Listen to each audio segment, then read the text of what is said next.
Bem-vindo ao canal Mente Afortunada.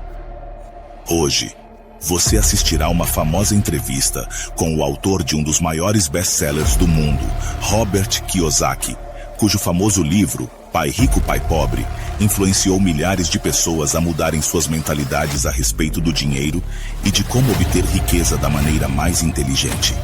Se você gostar do conteúdo, desde já peço que se inscreva no canal e compartilhe o vídeo para que a mensagem alcance muito mais pessoas. A ideia mais obsoleta é você ir para a escola, arrumar um emprego, trabalhar duro, economizar dinheiro, sair das dívidas e investir a longo prazo no mercado de ações. Então, por que você economizaria dinheiro enquanto eles estão imprimindo trilhões de dólares? A diferença entre o 1% e 99% é enorme. Você vê, não é apenas dinheiro. Você tem que dar um passo para trás e olhar para a foto maior. Nesse caso, o que você faz?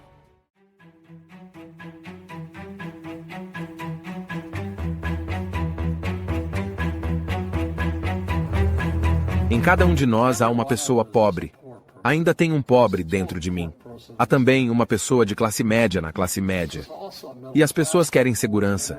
Eles querem aquele contra-cheque estável. E também há uma pessoa rica. E eles estão todos dentro de nós. Apenas não é ensinado. Isso é, ensinam para você ir para a escola, conseguir um emprego e receber um salário. Você não é ensinado a como ficar rico. Se você ler Pai Rico, Pai Pobre, meu pai rico sempre recusou-se a me pagar. Ele disse que o contra-cheque era uma das coisas mais prejudiciais que você poderia ter em sua vida. Ele dizia que no momento em que você recebe um contra-cheque, você é um empregado. E essa é a mentalidade. Por isso, meu pai rico nunca me pagou. Ele foi chefe do meu pai pobre. Você sabe, um funcionário do governo. Nats, você tem que pagar as pessoas. Você tem que pagar as pessoas. Ele sempre dizia. E o pai rico também não estava dizendo que o contra-cheque era algo ruim. Ele apenas dizia que não queria ser escravo do dinheiro. Então, como empresário, você sabe se o pai rico desistiria da ideia. Acabei de abrir uma outra empresa. Eu não preciso de um cheque de pagamento. Não preciso de ninguém para cuidar de mim. Se meu governo não gosta de mim, me mudo para outro país onde precisam de empreendedores. Então, os empreendedores, não me refiro tanto a negócios. O empreendedor é, na verdade, a mentalidade, o conjunto de habilidades e o conjunto diferente de regras. Você vê, eu não opero pequenas empresas porque elas não operam nas mesmas regras que as grandes empresas. Em primeiro lugar, empreendedor é uma mentalidade, um conjunto de habilidades e regras. E dependendo se você é um funcionário ou uma pequena empresa, as regras são diferentes. As mentalidades são diferentes. Os conjuntos de habilidades são diferentes. Uma coisa você poderia dizer para alguém que nunca foi um empreendedor e está pensando em dar o salto de fé para se tornar um empreendedor. O que você poderia dizer a eles? Bem, vou contar a eles a mesma coisa que aconteceu comigo. Você sabe. Meu último salário, ainda me lembro claramente, foi um dos piores e melhores dias da minha vida. E eu estava em Porto Rico. Eu estava trabalhando para a Xerox e meu chefe me deu meu último... Não era um contra-cheque. Foi um cheque de bônus. Acho que foi cerca de $30 mil tributáveis. Esse era o único problema. Então eu peguei esse cheque e disse... Santa Maria, você sabe o que eu quero dizer? Eu estava muito animado, mas também estava perturbado. E então esse outro cara veio até mim, seu nome era John. E John me disse, ele disse, você vai voltar? Eu disse, por quê? Ele disse, porque você vai falhar. Eu olhei para ele e disse, olha, e falei alguns palavrões, porque foi isso que ele fez. Ele saiu, a Xerox falhou e ele voltou. E eu disse, olha, você falhou e voltou. Mas vou falhar e nunca mais vou voltar. E essa é a atitude. Fazer o quê? Quero dizer, se você disser, bem, se eu falhar, voltarei para mamãe e papai. Então é isso que você fará. Então, se você falhar... Bom, foi aí que me tornei um empresário porque não tinha dinheiro. Fiquei anos sem dinheiro. Você sabe, eu não tinha um contra-cheque. Mas foi isso que meu pai rico me incentivou a fazer. Ele dizia... Quando você não tem esse contra-cheque, você fica com mais fome. mais esperto, e é um teste de seu caráter. Você vai se tornar um bandido? Agora viramos desonestos? Você vai trapacear e roubar? Ou vai se tornar um ser humano melhor? Então, realmente, esse é o benefício de se tornar um empreendedor. Você realmente descobre quem você é quando não tem nada. Você sempre tem que olhar para o quadro geral. Muitas pessoas olham e pensam: bem, o que vai acontecer comigo? Quando você olhar para o quadro geral, também saberá que quando algo ruim acontecer, algo bom também acontecerá. Mas você tem que se preparar para o que está por vir. Se você acha que os próximos 20 anos serão como os últimos 20 anos, você será um derrotado. Sabe, quando você e eu vamos ao supermercado e compramos uma caixa de leite, sempre verificamos a data de validade. Mas a maioria das pessoas não verifica a data de validade em seus próprios cérebros. Por exemplo, em vez de sair da dívida, eu me endivido. Sabe, acabei de refinanciar 300 milhões de dívidas e passei de 5% para 2,5% de juros. Eu ganhei uma fortuna. Todo mês entra mais dinheiro porque meu custo de dinheiro caiu. Então, enquanto alguns especialistas financeiros estão dizendo para sair da dívida, estou dizendo para aprender a usar a dívida.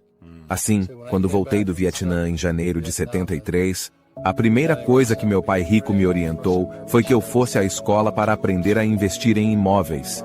Não era em um imóvel. Era como usar dívidas e impostos. Dívidas e impostos tornam os ricos mais ricos. Dívidas e impostos tornam os pobres e a classe média ainda mais pobres. Então todos os caras ricos que são médicos e advogados, ou, você sabe, esses caras estão sendo derrotados e não sabem o porquê. Os médicos estão recebendo creme nas mãos. Ah, sim, eles ganham mais dinheiro, mas levam para casa menos. Claro! Sabe, meu médico acabou de gritar comigo. Ele estava feliz. Ele disse: "Ah, adivinhem? Finalmente ganhei $1 milhão. E eu disse: sim, isso foi há 3 semanas. Então eu disse mais: sim, muito bem. Quanto você está pagando de impostos? Ele disse: 750 milhões em impostos. Portanto, sua rede era de cerca de 400 mil. Bem, isso não é ruim, mas eu quando ganho $1 milhão, fico com $1 milhão. E a razão é porque não ganho trabalhando por dinheiro. Veja, se você trabalha por dinheiro, você é tributado. Então é por isso que a lição número 1 em O Pai Rico, Pai Pobre é: o rico não trabalha por dinheiro. Em vez disso, o que fazemos é criar negócios. E como empreendedores, adquirimos imóveis.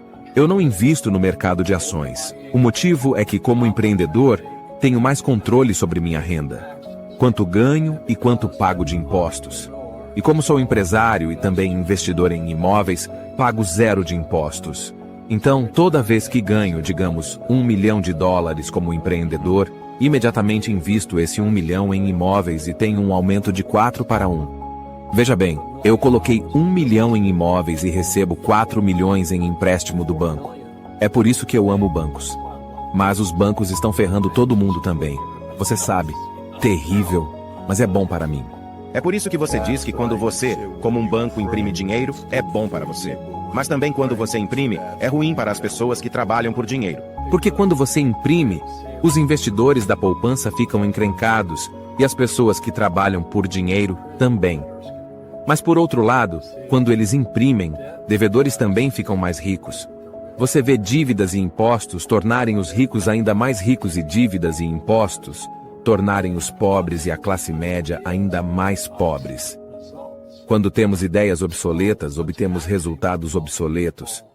Então, o que está acontecendo para a maioria das pessoas?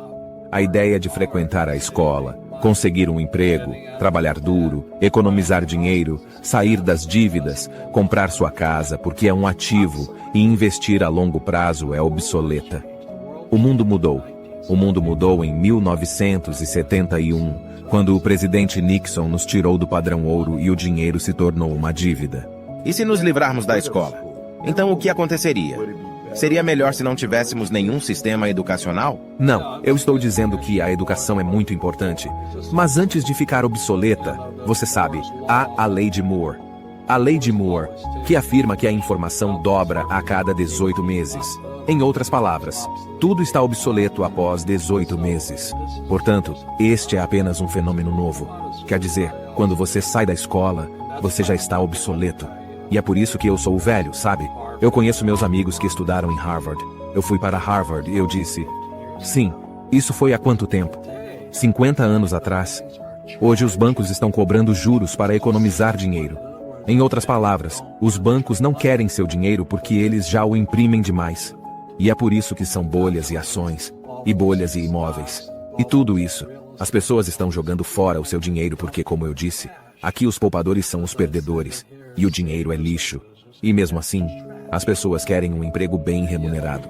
Bem, essa é uma ideia obsoleta. Sair das dívidas é uma ideia obsoleta. Você deveria aprender como contrair mais dívidas, e em como usar as dívidas para ficar rico. E eles também nunca vão te ensinar sobre impostos. Essa é a razão pela qual o 1% está bem aqui, e os 99% estão indo para este lado. É porque quando você imprime dinheiro, duas coisas acontecem: inflação e impostos. E isso está esmagando eles. Qualquer empresário que pensa que vou apenas ganhar dinheiro e logo depois começar um negócio e ganhar muito mais dinheiro só porque conversamos sobre isso, eles realmente precisam cheirar as rosas, cara. Você sabe, não é isso que os verdadeiros empreendedores estão fazendo. Pelo menos, a maioria dos empreendedores. Há 28 milhões de proprietários de pequenas empresas na América. 24 milhões são o que são chamados empreendedores individuais. Eles são chamados de empreendedores, não empregados. Então, e é isso que acontece quando as pessoas realmente não entendem o que um empreendedor faz. O que acontece é que a maioria das pessoas apenas trabalha por conta própria, mas não são realmente empreendedores. E são os autônomos que pagam os impostos mais altos de todos. E ninguém fala isso para eles. Sim, isso também é chamado de o espírito empreendedor. Mas na verdade, o que estamos falando é, se não existisse uma economia ruim. Você sabe, existe uma economia externa, tipo você e eu. Todos nós temos uma economia externa, mas também temos uma economia interna. E a nossa maior força de vontade é para mudar a nossa economia interna. Então, para mim, tanto faz ver uma boa ou uma ruim, eu realmente não dou a mínima, porque vou ficar rico de qualquer maneira.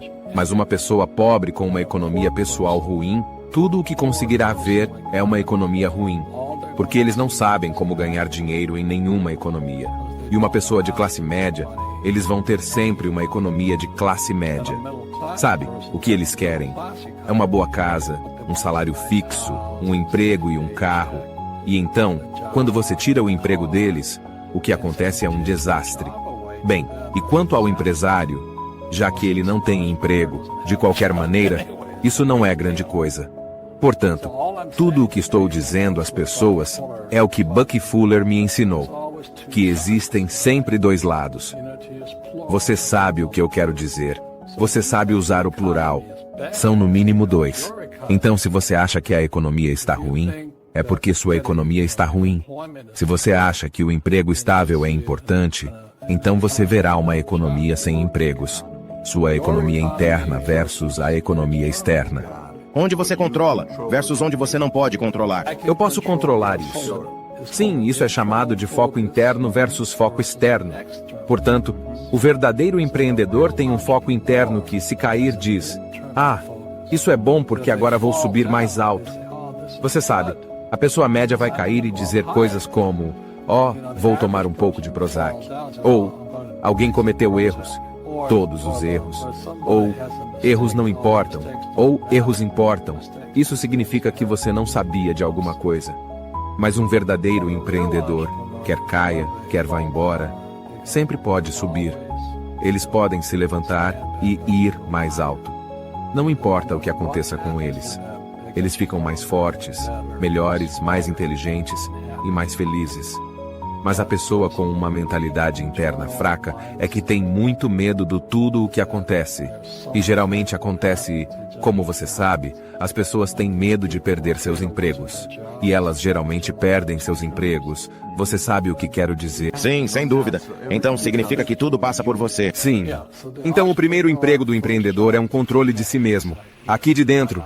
não lá de fora. No momento em que você recebe um contra-cheque, você é um empregado.